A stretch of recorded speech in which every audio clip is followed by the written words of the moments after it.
ल हेर है आज म तिमीहरूलाई प्रश्न नम्बर 6 मा भनेको 9 र 10 मा सोधिने प्रश्न नम्बर 6 को कति नम्बरमा आउने गरी आउँछ त प्रश्न नम्बर 6 को ख मा यो चाहिँ कति मार्कको त 2 मार्कको तर समासबाट कति मार्क आउँछ त 1 मार्क है। त्यसैले आज म तिमीहरूको भनेको समास र यसको प्रकार मैले चाहिँ पढाउन चाहिँ गइरहेको छु है। अब सबभन्दा पहिला समास भनेको मैले के पढाएको थिएँ भने 2 या 2 भन्दा बढी अक्षरहरू मिलेर एउटा नयाँ शब्द निर्माण गर्ने प्रक्रियाले हामी के भन्छौँ त समास। त्यसको कतिवटा प्रकार पढाएको थियौँ त 1 मा तत्पुरुष समास, 2 मा कर्मधारय समास, 3 मा द्विगु समास, 4 मा द्वंद्व समास, 5 मा बहुब्रीहि समास, 6 मा अव्ययभाषा। यसैको आज म चाहिँ 1 नम्बरमा के पढाउन गइरहेको छु त तत्पुरुष समास। अब हेर्नुस् है तत्पुरुष समासको जहिले पनि अघिल्लो शब्दमा के लाएर बनेको हुन्छ कोमा के लाएर बनेको हुन्छ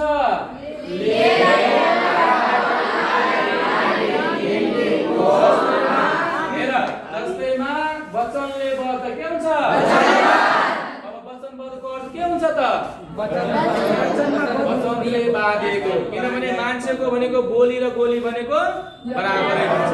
पहिलाको जमानामा जे बोल्थे मुखबाट त्यही नै के हुन्छ त उसको पुरा हुने गरी आउँथ्यो। त्यसैले यो बाटो बिचबाट लिएर के भयो घरलाई बाँड्ने यसको अर्थ के हुन्छ पदबाट भ्रष्ट पूजाको लागि निम्ति कोठा राष्ट्रपति वनमा बास वनमा भोज रातमा अंगुर। अब मैले के गरेको छु सबैको भने अघिल्लो शब्दको विभक्तिहरूलाई के गरिरहेको छु त लोप गरिरहेको छु हटाइदिएको छु र त्यही अगाडि र पछाडिको शब्दले जोडियो भने त के भइहाल्छ त समास भइहाल्छ। यो बुझेको बुझेन हो त्यसो भए हामी 2 नम्बरमा जाऊ। 2 नम्बरमा के रहेको छ कर्मधारय समासमा नाम प्लस नाम मिलेर बनेको हुन्छ विशेषण प्लस नाम मिलेर बनेको हुन्छ विशेषण प्लस विशेषण आरोप प्लस आरोप्य र उपमा प्लस उपमेय मिलेर के हुन्छ भने कर्मधारय समासको निर्माण भएको हुन्छ। जस्तै हेर्नुस् त आमा प्लस बुवा के भएको छ आमा के हो बुवा दुईटैले प्लस राख्दै के भन्छ त्यसपछि भानिज प्लस दाइ बराबर यो भनेको चाहिँ भानिज के हो यो दाइ के हो के भयो त भान दाइ भन्छ है। त्यसपछि सानी प्लस आमा यसमा पनि विशेषण नाम लिएर बनेको छ। त्यसपछि पढेको प्लस लेखेको बराबर के हुन्छ अब यसमा हेर्नु त पढेको विशेषण लेखेको विशेषण त विशेषण प्लस विशेषण मिलेर बनेको छ। अर्को भनेको छ प्राण चाहिँ प्रिय कस्तो प्रिय त्यसैले भनेको झै हटाइदियो भने प्राण प्रिय। त्यसपछि भवरूपी सागर यसमा पनि रुपी हटाएको कस्तो सागर त जस्तो भनेको सागर भएको भव सागर हुन्छ है। त्यसै गरी भनेको अब हामी केमा छौं द्विगु समासमा।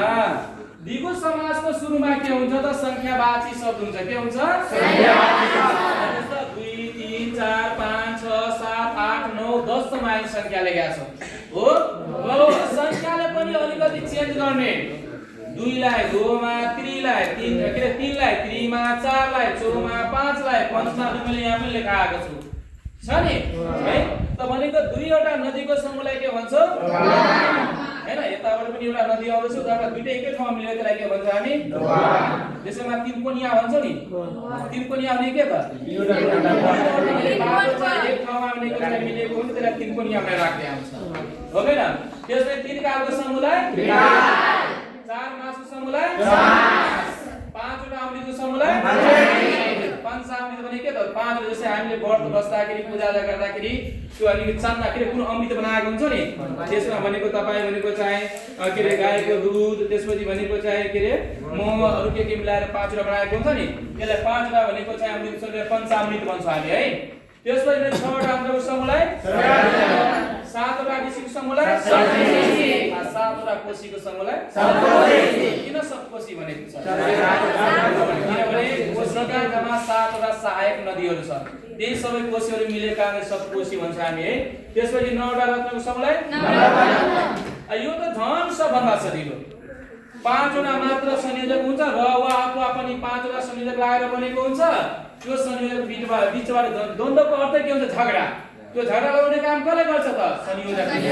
त्यसैले झगडाको चाहिँ जुन मूल जतेर निकालेर फाल्दिनुहोस् र अगाडि र पछाडिको शब्दलाई जोड्दिनुहोस्। जस्तै त राम र श्याम, र अगाडि के भयो? दुख वा शोक, राम अथवा गीता, नुन पनि तेल पनि, नरुनु न हाँस्नु। यसबाट हेर्नुहोस् त, मैले र हटाए, वा हटाए, अथवा हटाए, पनि हटाए, न हटाए। यसरी हटाएको छैन? यो 4वटा समाज कुनै समस्या छ? छैन। तत्पुरुष समाजमा के लाएर बनेको हुन्छ? विभक्ति। के हुन्छ रे? विभक्ति। कर्मधारय समाजमा के मिलेर बनेको हुन्छ? नाम विशेषण नामले मिलेर बनेको हुन्छ। द्विगु समाजमा के हुन्छ? सुरुमा संख्यावाची शब्द र अन्तमा के हुन्छ त? समूह लागेर बनेको हुन्छ। अहिले भनेको द्वन्द्व समाजमा के हुन्छ रे? त्यहाँ भनेको संयोजक र वा अथवा पनि संयोजक लागेर बनेको हुन्छ। ल आजको लागि क्लास खतम।